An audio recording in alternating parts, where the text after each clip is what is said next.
ano ang magiging panuntunan natin sa inyong pakikipag-usap sa LTO at LTFRB dito po sa mga Opo, e-trike, e-vehicle na ito pending sa kanila pong mga gagawing hakbang na irehistro na ito?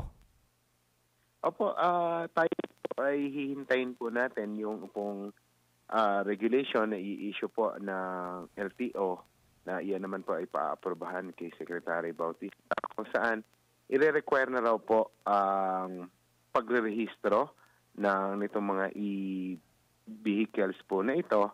At ganoon din po yung pagmamandato na magkaroon ng lisensya yung nagmamaneho. In the meantime, kami po sa MMDA ay bumabalangkas din po ng panuntunan para i-regulate po itong mga e-bikes, e-trikes na to. Unang-una na po dyan, yung pong pagbabawal sa kanila sa mga major thoroughfares.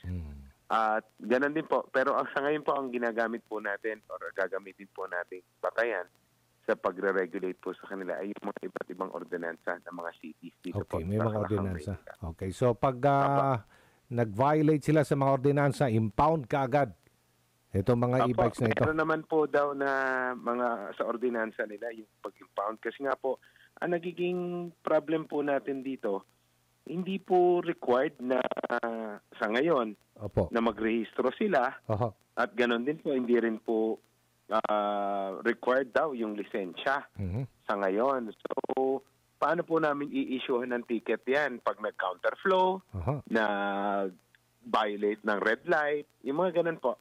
So, yan po ay aming i-regulate din.